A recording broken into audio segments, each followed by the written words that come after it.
আল্লাহ বলতেছেন তোমরা ঐক্যবদ্ধ হয়ে আল্লাহর রুজুকে ধারণ করো। আল্লাহ পাক বলতেছেন তোমরা ঐক্যবদ্ধ মানে সকলে একযোগ হয়ে দলমত নির্বিশেষে একমত একদল হয়ে আল্লাহর কোরআনকে আঁকড়ে ধরো। ওয়ালা তাফাররাকু, তোমরা বিচ্ছিন্ন হইও না। এই যে কোরআনকে আঁকড়ে ধরতে হবে একদল হয়ে, এটা নফল না সুন্নত? এইটা ফরজ।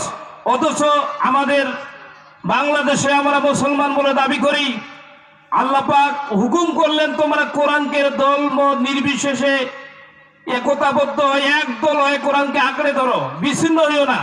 অথচ এই আয়াতকে আমরা অস্বীকার করি। বাংলাদেশের 80% মুসলমানের মধ্যে 77% মুসলমান এই আয়াতকে অস্বীকার করে। বিভিন্ন দলে দলভুক্ত হয়ে আমরা আল্লাহর কোরআনের রাজ প্রতিষ্ঠার দল না করে মানব রচিত মানুষের তৈরি করা মতবাদ প্রতিষ্ঠার বিভিন্ন দলে আমরা ধাবিত হই। তার মানে এই কোরআনকে আমরা অস্বীকার করলাম। নবীর অসংখ্য হাদিস থেকে একটি হাদিস তেলাওয়াত করেছি। সেই হাদিসে নবী করিম সাল্লাল্লাহু আলাইহি সাল্লাম বলেছেন, ইয়াসসিরু ওয়ালা তুয়াসসির, ইসলামকে তোমরা সহজ করো, কঠিন করো না। কিন্তু বাস্তব দেখা যায় বাংলাদেশে কিছু কিছু ইসলামী দল ইসলামকে কঠিন করেছে, সহজ করে না। তারা ইসলামকে এমন ভাবে উত্থাপন করেছে ইসলাম খুবই কঠিন, কিন্তু আসলে ইসলাম সহজ। আল্লাহর নবীর হাদিস। আমরা বিভিন্ন দলে দলভুক্ত হয়েছি। আমাদের জনগণের একটা স্লোগান আছে এই বিষয়ে, সেই স্লোগানটি আমি উত্থাপন করি।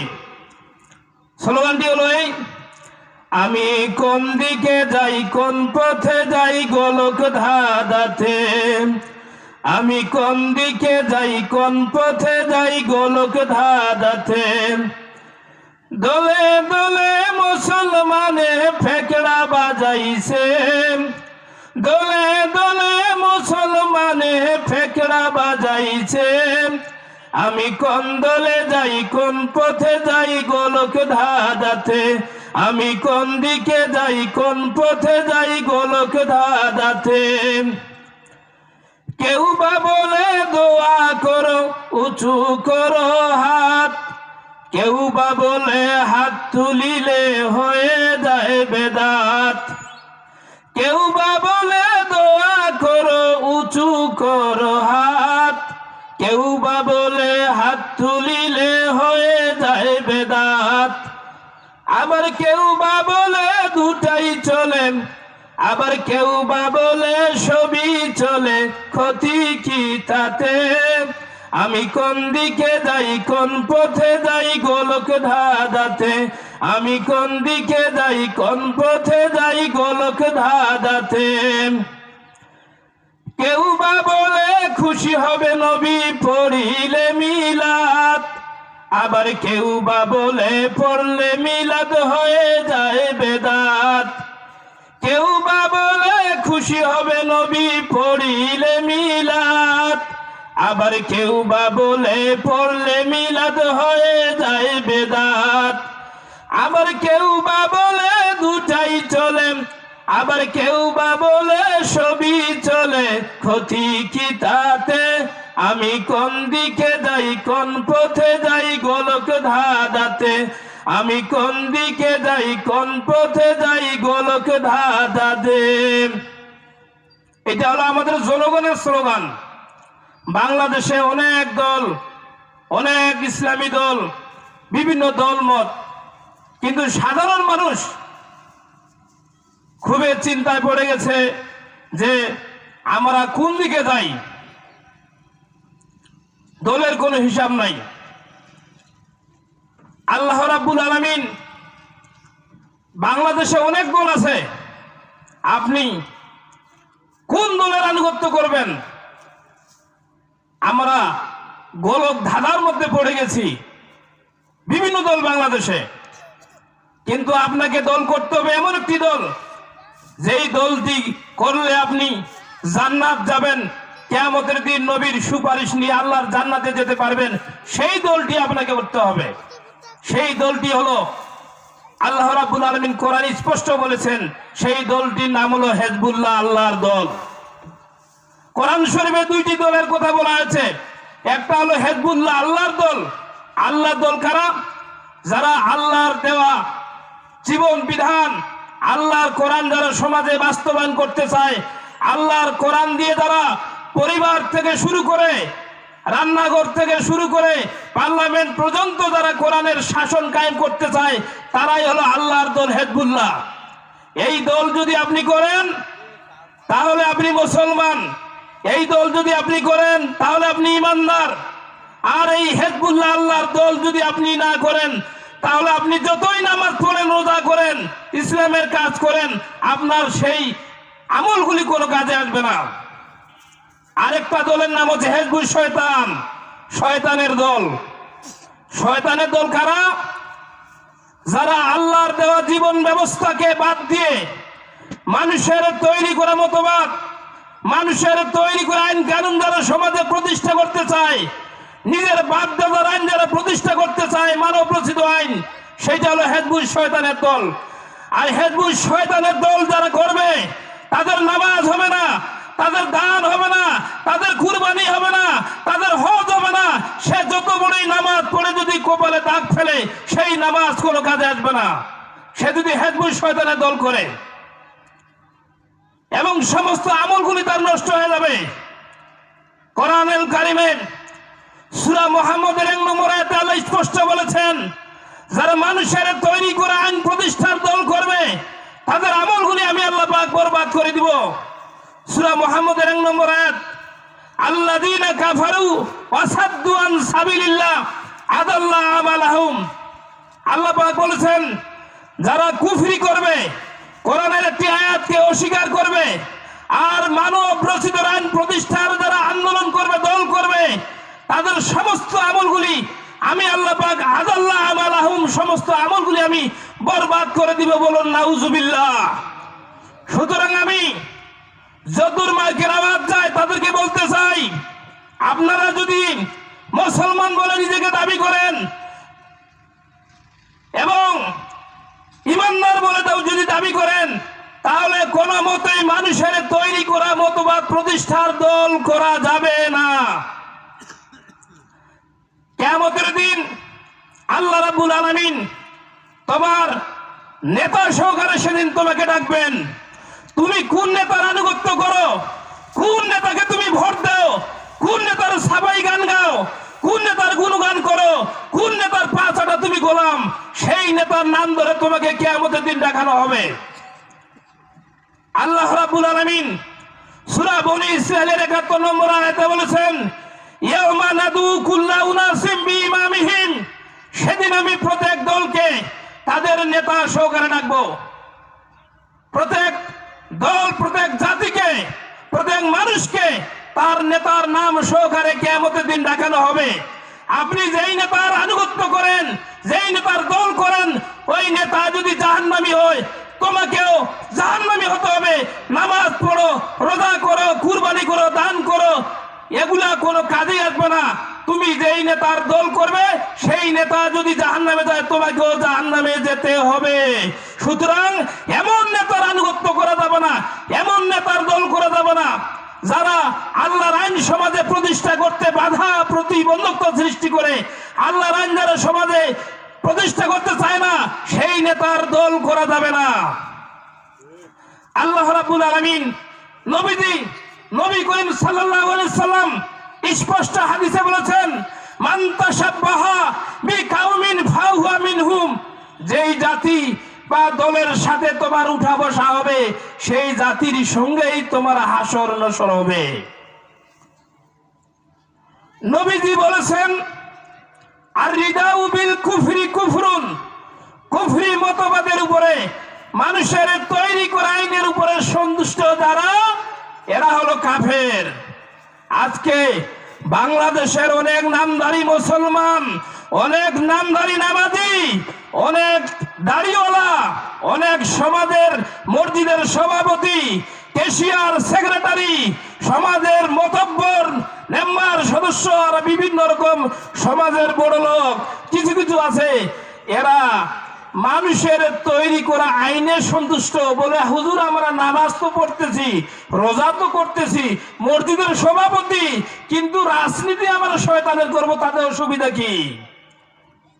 শেষ করে দেই যেহেতু আজান হচ্ছে। সুতরাং যারা মানুষের তৈরি করা আইনের উপরে সন্তুষ্ট থাকবে, এ যদি মসজিদের ইমামও হয়, মাদ্রাসার প্রিন্সিপাল হয়, এ যদি একদম একেবারে হাদিও হয়, তারপরেও এরা হলো কাফের। আল্লাহ রাব্বুল আলামিন সূরা মায়েদা স্পষ্ট বলেছেন, ওয়া মান লাম ইয়াহকুম বিমা আনজালাল্লাহু ফাউলাইকা হুমুল কাফিরুন।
মহিলারও আছে।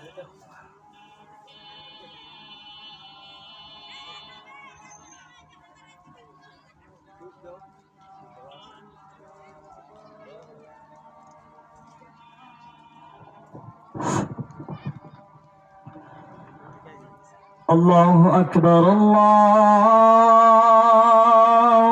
أكبر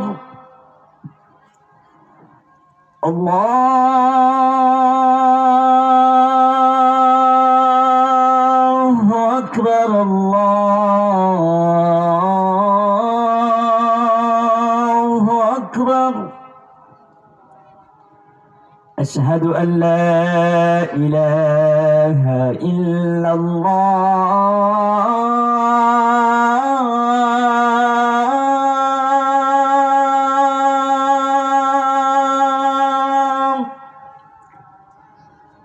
أشهد أن لا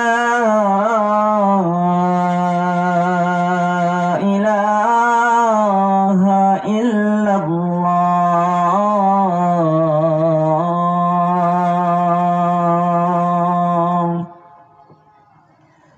أشهد أن محمدا رسول الله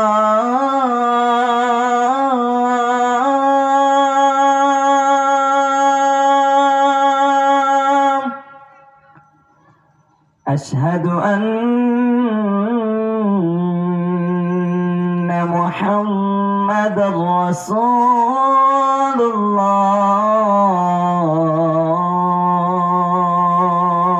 الله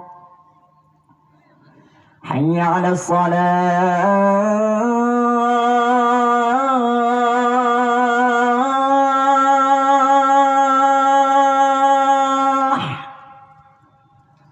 حي على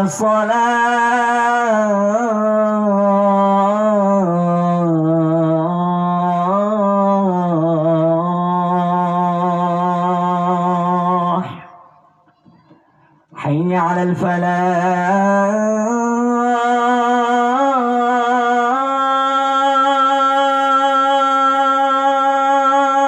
الفلاح حي على الفلاح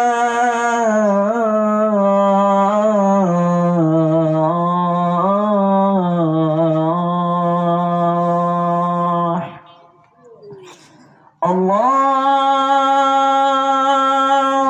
أكبر الله أكبر لا إله إلا الله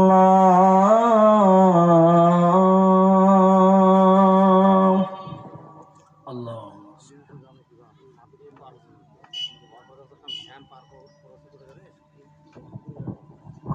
এই ঘোষণা, একটা 15 মিনিটে আমাদের জামাত এখানে অনুষ্ঠিত হবে।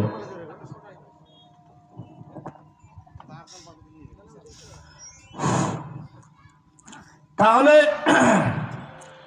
আমরা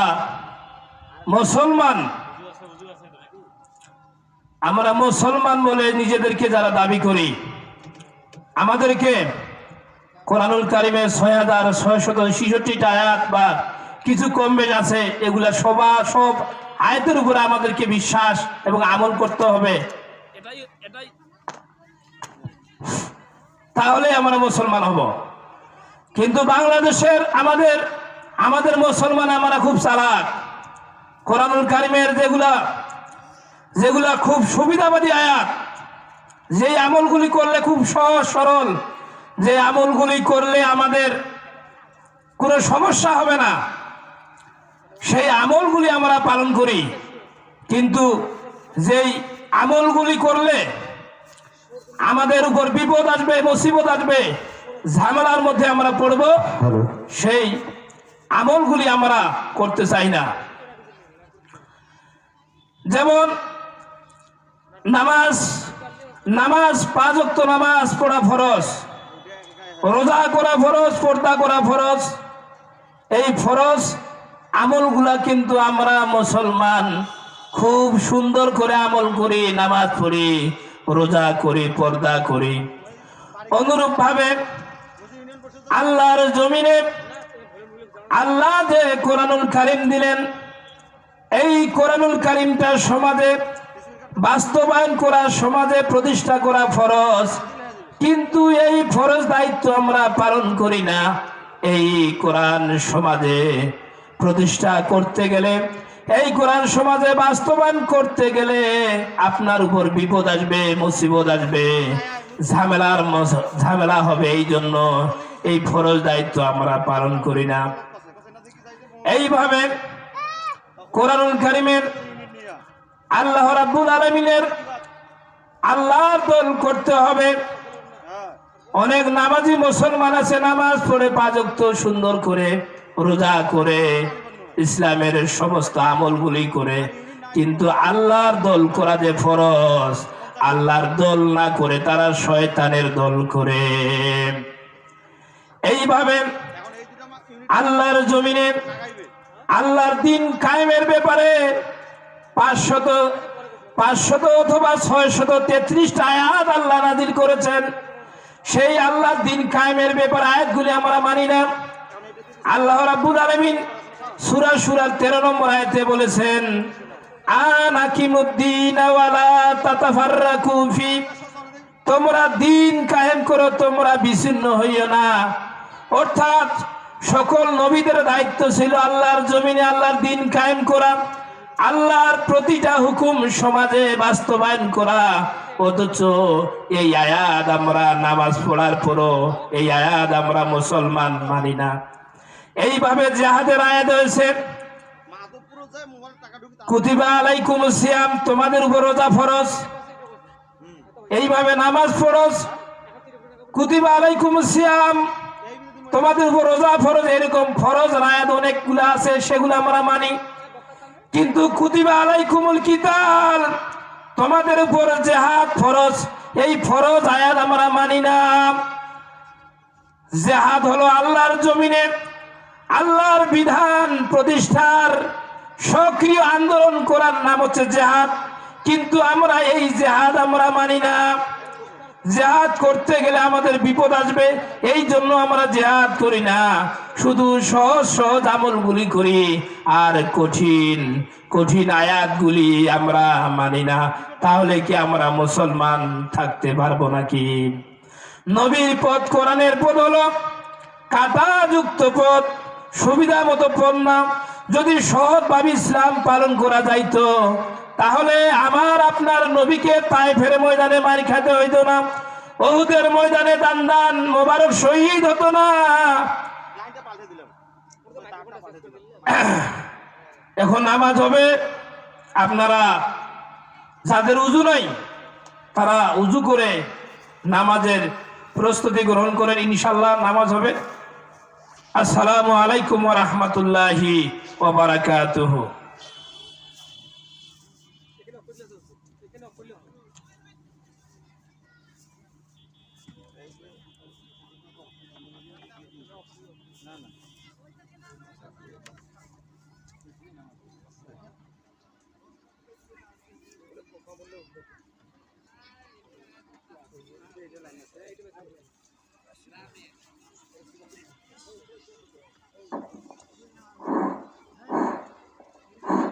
ধন্যবাদ বজলুর রহমান আজাদীকে মূল্যবান বক্তব্য রাখার জন্য কোরআন হাদিস থেকে। আপনাদের যাদের উজু নাই তারা উজু করে চলে আসেন, আমাদের নামাজ শুরু হয়ে যাবে। নামাজের পরেই আমাদের বিশেষ আকর্ষণ এবং দ্বিতীয় বক্তা ওয়াজ শুরু করবে, তাড়াতাড়ি আপনারা চলে আসেন।